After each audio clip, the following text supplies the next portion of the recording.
Hello student, मैं ऋतुराज सिंह आप लोगों को फिजिक्स की क्लासेस लूँगा पीएटी में। देखा जाए कि एलिमेंट ऑफ साइंस जो कि पीएटी स्टूडेंट्स के लिए, एग्रीकल्चर स्टूडेंट्स के लिए काफ़ी डिफ़िकल्ट हो जाता है, तो उसको हम लोग काफ़ी अच्छे ढंग से पढ़ाएंगे इस प्लेटफॉर्म में, ऑनलाइन प्लेटफॉर्म में। और इस प्रकार मैं आपको फिजिक्स की कक्षा लूँगा। मैं एक छोटा सा टॉपिक इलेक्ट्रिसिटी अभी आप लोगों को पढ़ाने वाला हूँ, जिसके बारे में आप लोग को ज़्यादा बड़ी वीडियो तो नहीं बनेगी, मात्र 15 मिनट्स या 20 मिनट्स की वीडियो रहेगी। आप उसको एनालिसिस करिए और बहुत अच्छे समझने की कोशिश करिए, क्योंकि एग्जामिनेशन में इलेक्ट्रिसिटी से, करंट से, विद्युत से बहुत ज़्यादा क्वेश्चन आते हैं पीएटी में। चलिए स्टार्ट करते हैं students. Electricity, current electricity. Students, current electricity मतलब आपको मालूम है विद्युत। विद्युत इलेक्ट्रिक करंट, द फ्लो। हम इस टाइप के टॉपिक्स आगे पढ़ने वाले हैं, जो है हमारे सामने electric current, the flow of charge. जैसे कि फ्लो ऑफ चार्ज एक डायरेक्शन में फ्लो होता है, इसी को फ्लो ऑफ करंट भी बोलते हैं। और ओम्स लॉ, ओम्स लॉ को हम लोग डिटेल में पढ़ेंगे, अभी जनरल टॉपिक डिस्कशन चल रहा है। Ohms law, Ohm's law, V is proportional to I। V अनुक्रमानुपाती होता है I के। फिर बाद में ये किस टाइप से वर्क करता है, इसके बारे में हम लोग डिटेल में अध्ययन करेंगे आगे, ठीक है। इलेक्ट्रिकल रेजिस्टेंस, इलेक्ट्रिकल रेजिस्टेंस एक प्रकार का रुकावट होता है, जो कि विद्युत परिपथ में रुकावट की तरह काम करता है। हमें ये क्या इलेक्ट्रिकल रेजिस्टेंस हमारे लिए अच्छा है, बुरा है, किस प्रकार का है, इसके बारे में हम लोग बहुत अच्छे से अध्ययन करने वाले हैं आगे की स्लाइड्स में। फिर जिससे कि एग्जामिनेशन में बहुत ही क्वेश्चन आने की संभावनाएं बनती है, series and parallel. Series and parallel हर साल के पीएटी के एग्जाम में एक या दो क्वेश्चंस इस टॉपिक से जरूर आते हैं, सीरीज एंड पैरेलल कॉम्बिनेशन से, जो कि हम लोग को पढ़ना है। और एक किरचॉफ्स लॉ, लास्ट है आपका किरचॉफ्स लॉ। किरचॉफ्स लॉ एक निश्चित लूप में बहुत सारे डायरेक्शन से करंट फ्लो होते हुए किस प्रकार मिलता है, क्या जाता है, क्या आता है, उसको कैलकुलेट कैसे करते हैं, इसके बारे में हम लोग अध्ययन करेंगे, ठीक है। मैंने स्लाइड्स हिंदी और इंग्लिश दोनों में प्रेजेंट करूंगा। आप लोग हिंदी मीडियम के स्टूडेंट बिल्कुल भी ना घबराएं, क्योंकि स्लाइड्स हिंदी और इंग्लिश मीडियम दोनों के लिए है, ठीक है।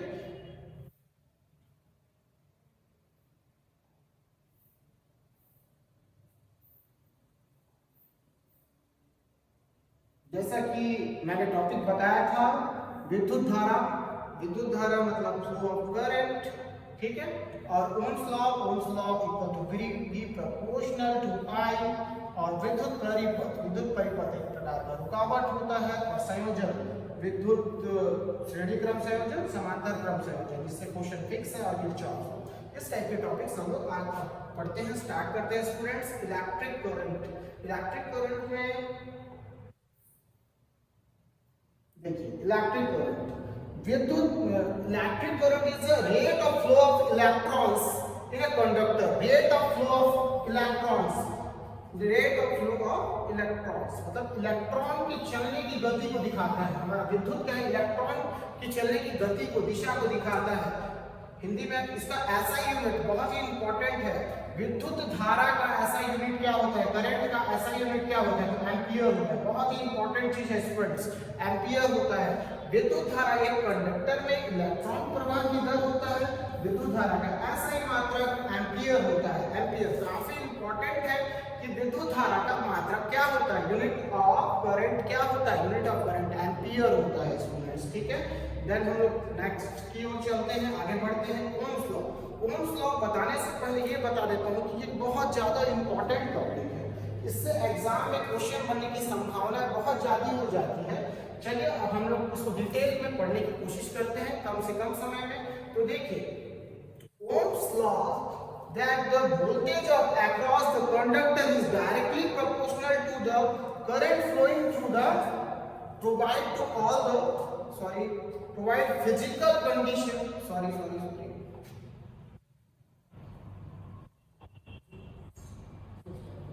Physical condition and temperature remains constant, ठीक है। चलिए मैं एक बार और बताता हूँ। Ohm's law states that the voltage across the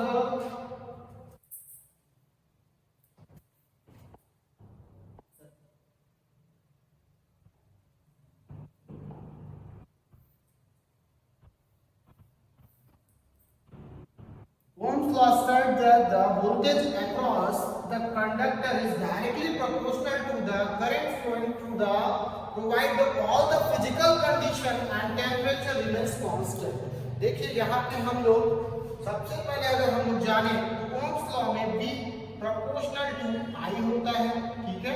हम लोग इस प्रोपोर्शनल को, इस अनुक्रमानुपाती साइन को हटाने के लिए एक नियतांक लगाते हैं स्टूडेंट्स, जो कि R होता है, ठीक है।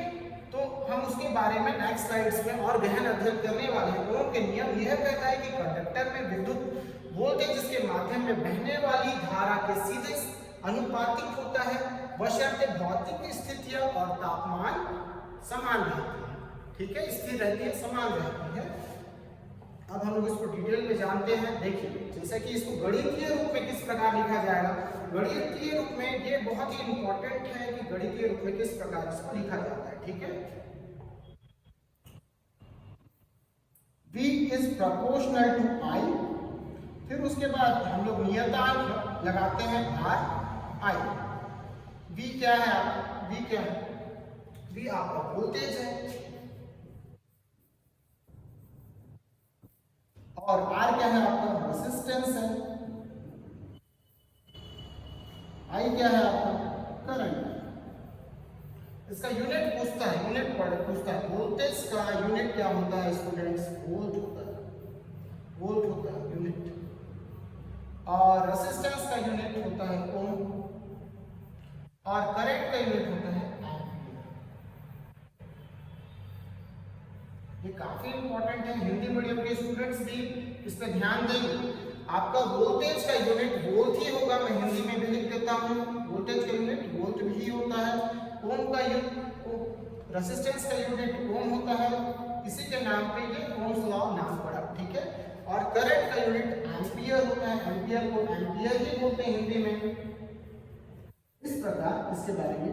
तो ये काफी इंपॉर्टेंट टॉपिक है जो कि एग्जामिनेशन में आने की संभावनाएं बहुत होती है स्टूडेंट्स। इसको आप बहुत अच्छे से पढ़ने की कोशिश करिए ताकि आपका माइंड डेवलप हो और काफी ज्यादा आप अच्छे से सीख पाए। अब हम लोग नेक्स्ट की ओर आते हैं, नेक्स्ट की ओर जानते हैं, ठीक है स्टूडेंट्स। डायरेक्ट मैं आप लोग को प्रतिरोध के बारे में बताता हूँ। प्रतिरोध क्या होता है, प्रतिरोध क्या होता है इसके बारे में मैं आप लोग को रेजिस्टेंस के बारे में बताने वाला हूँ, ठीक है, ठीक है। रेजिस्टेंस क्या होता है इसके बारे में बताने वाला हूँ। प्रतिरोध के बारे में बताने वाला हूँ। प्रतिरोध जैसे हम लोग स्पीड ब्रेकर यूज करते हैं, आप देखे हैं स्पीड ब्रेकर जब आप बाइक्स चलाते हैं तो आपके बीच में मार्ग में स्पीड ब्रेकर आ जाता है तो आप क्या करते हैं, गाड़ी को स्लो कर लेते हैं, स्लो कर लेते हैं कुछ देर के लिए, फिर जाने के बाद स्मूथली आप गाड़ी चलाते हैं। वही रेजिस्टेंस का काम भी वही होता है, करंट को थोड़ा सा स्लो करने का काम होता है ताकि आपके घरेलू इक्विपमेंट्स ना जले, अच्छे रहे, अच्छी सुविधाओं में बने रहें, इस प्रकार होता है, ठीक है। इसका नेक्स्ट अब हम लोग पढ़ते हैं कॉम्बिनेशन ऑफ रेजिस्टेंस। बहुत ही इंपॉर्टेंट टॉपिक है कॉम्बिनेशन ऑफ रेजिस्टेंस। दो प्रकार का कॉम्बिनेशन होता है स्टूडेंट्स रेजिस्टेंस में, एक होता है श्रेणी क्रम जिसको सीरीज बोलते हैं, एक होता है पैरेलल को हम लोग समांतर बोलते हैं। इनसे क्वेश्चंस एग्जामिनेशन में एकदम फिक्स है, तो आप क्या करेंगे इसको अच्छे से समझेंगे। एक दो फॉर्मूला और एक दो क्वेश्चंस हम लोग ट्राई करते हैं आने वाले स्लाइड्स में, ठीक है। तो ये देखिए सबसे पहले श्रेणी क्रम संयोजन रेजिस्टेंस का हम श्रेणी क्रम संयोजन आपके पास दिया गया है, ठीक है। तो ये श्रृंखला में प्रतिरोधक भी बोल सकते हैं इसको, ठीक है। इसके कुछ और स्लाइड्स हो सकते हैं, जैसे कि आपका श्रेणी क्रम संयोजन कुछ इस प्रकार से हो सकता है, देखेंगे स्टूडेंट। एक लंबी श्रृंखला में हो सकता है, बहुत बड़ी लंबी श्रृंखला में हो सकता है, ठीक है। इसको आप लोग R1, R2, R3 and R4 बोल सकते हैं, ठीक है। और क्या हो सकता है, जैसे वायर्स को आप क्या करते हैं, रोटेट कर देते हैं, ठीक है। ये R1, R2 ये क्या है, इसमें एक ही टाइप के करंट फ्लो होगा, तो क्या होगा, ये श्रेणी क्रम संयोजन है। इस प्रकार एक लूप में भी हो सकता है।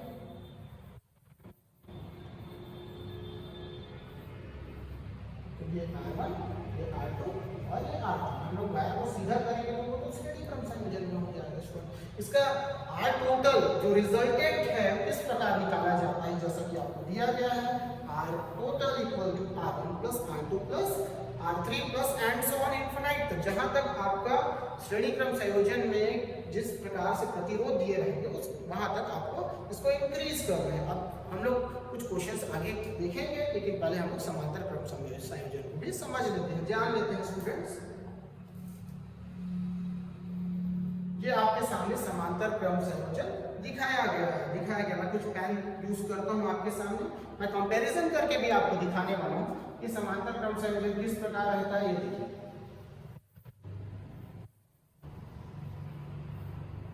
ये समांतर क्रम संयोजन,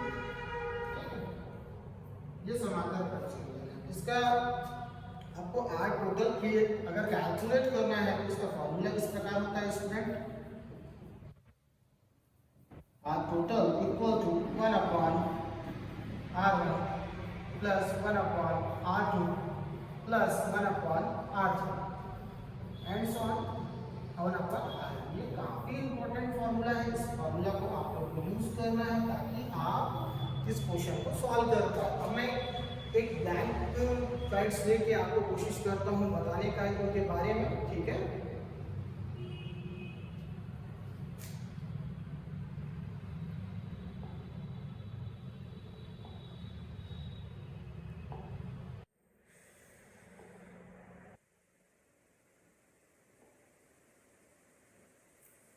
ब्लैंक स्लाइड है, जैसा कि देखते हैं हम लोग इसमें समांतर और श्रेणी क्रम संयोजन के बारे में हम लोग ये श्रेणी क्रम संयोजन है, ठीक है। इसमें देखा जाए तो ये R1 plus R2 plus R3, ठीक है। इसका R टोटल निकालते हैं, R टोटल निकालते हैं तो ये R1 plus R2 plus R3 होता है। बट इसको सीरीज भी बोलते हैं, आपको याद रखना है, सीरीज कॉम्बिनेशन भी बोलते हैं, ठीक है। और but in case of parallel समांतर क्रम संयोजन, समांतर क्रम संयोजन में इसको आप पैरेलल भी बोलते हैं। पैरेलल में क्या होता है स्टूडेंट्स,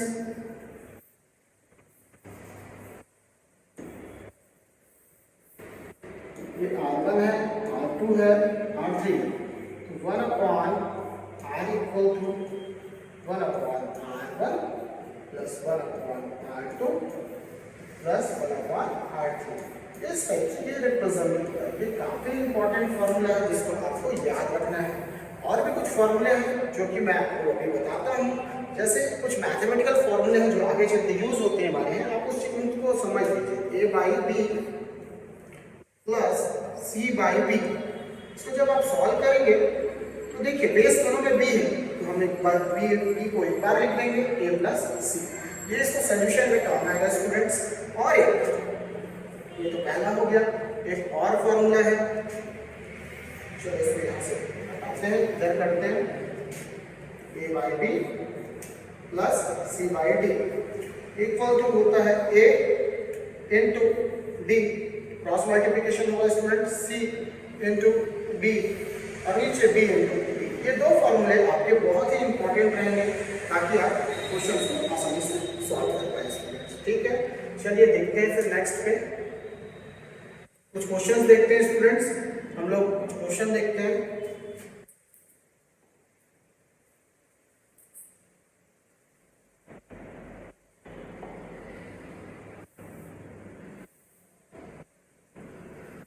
जैसा कि आपके सामने ये दिया गया है, ये श्रेणी क्रम संयोजन में है। देखिए एक सीरीज में है, क्योंकि देखिए ये flow of current in one direction से होता है। तो यहाँ पे आपका R1 जो है,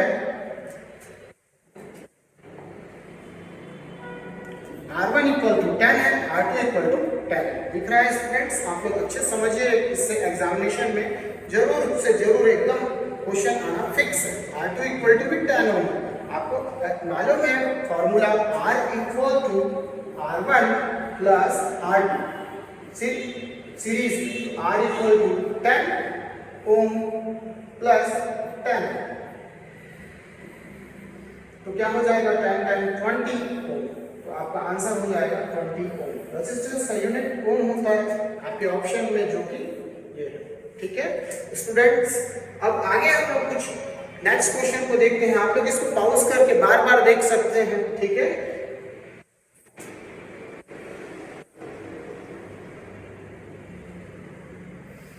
जैसा कि हमारे सामने एक क्वेश्चन है जो कि समांतर और श्रेणी का कॉम्बिनेशन है। समांतर और श्रेणी का कॉम्बिनेशन, हम इस क्वेश्चन को सॉल्व करने का प्रयास करते हैं स्टूडेंट्स। यहाँ पे ये 2.3 नहीं है, ये 5.3 है। मैं इसको ठीक कर देता हूँ, पहले ही क्वेश्चन सॉल्व करने के पहले ही ठीक कर देता हूँ। 5.3 है स्टूडेंट्स। देखा गया सबसे पहले ये R1 है स्टूडेंट, ये R2 है और ये R3। ठीक है, आपका R2 और R3 आपस में समांतर क्रम में है, समांतर क्रम में है, पैरेलल में है। तो आपको मालूम है कि R2 और R3 को आप किस प्रकार सॉल्व करेंगे। 5 and R3 equal to 10। Then मैं आपको बताया था कि आपका पैरेलल में कैसे सॉल्व होता है। 1/R total equal to 1/R1 plus 1/R2। तो यहाँ पे हम लोग क्वेश्चन को, मैं यहाँ सॉल्व करता हूँ इसको। 1/R टोटल, अब हम लोग R1 की, सॉरी ये R2 होगा स्टूडेंट्स और R3 होगा। तो R2 क्या है आपके पास 5 है और R3 क्या है आपके पास 10 है। अब क्रॉस मल्टीप्लिकेशन, जैसे कि मैं आपको सिखाया था कुछ फॉर्मूले में, 10 into 1 प्लस 5 into 1, 5 into 10। अब इसको सॉल्व करते हैं। 1/R total 10 plus 5/50 R total equal. अब देखेंगे आप लोग, ऊपर क्या आ जाएगा 15 और नीचे क्या आ जाएगा 50। तो हमारे पास कुछ जगह कम है, कोई बात नहीं स्टूडेंट्स, हम लोग मैनेज करते हैं। यहाँ पे स्पेस में यहाँ पे मैनेज करते हैं। ठीक है, तो R 1/R total equal to 15/50। R total उल्टा करेंगे, इसको ऊपर ले जाएंगे, 50/50। अब इसको आप सॉल्व करते हैं, इसको आप सॉल्व करेंगे तो कितना आएगा, करके देखिएगा 3.33 आएगा, 3.33 के आसपास आएगा स्टूडेंट्स। ठीक है, अब जैसे देखा जाए कि इस वाले के यहाँ पे ये रेजिस्टेंस ये सॉल्व होने के बाद आपका 3.33 आएगा। तो नया सर्किट जो बना उससे ये क्या में है, उससे ये सीरीज में, ये हो जाएगा आपका 5 ओम और ये आ जाएगा 3.3, दोनों आपस में श्रेणी में है। R total equal to R1 plus R2। तो आपका हो गया ये R total equal to 5 plus 3.3, R total equal to 8.3, जो कि आपके 3 थे, जो कि आपके कहाँ कौन से ऑप्शन में है, ऑप्शन नंबर ए में है। इस प्रकार ये सॉल्व कर, इससे क्वेश्चन एकदम ही फिक्स है एग्जामिनेशन में। अब स्टूडेंट्स मैं आपका ज़्यादा टाइम नहीं लूँगा, मैंने बोला था आपको 20 मिनट्स ही वीडियो जाएंगे। आपने उम्मीद है समझा होगा, मेरी क्लास को बहुत अच्छे से समझा होगा। आप जरूर से जरूर जय कोचिंग क्लासेस ज्वाइन करने की प्रयास करें। यहाँ पे सभी सुविधाएं हैं, जैसे कि देख रहे होंगे आप लोग इंटरेक्टिव बोर्ड से आप लोग सभी को पढ़ा रहे हैं और बहुत सारी प्रिंटेड नोट्स आपको मिलेंगे। साथ में नियमित रूप से आपका टेस्ट लिया जाएगा ताकि आप एग्जाम में जरूर से जरूर क्वालिफाई हो।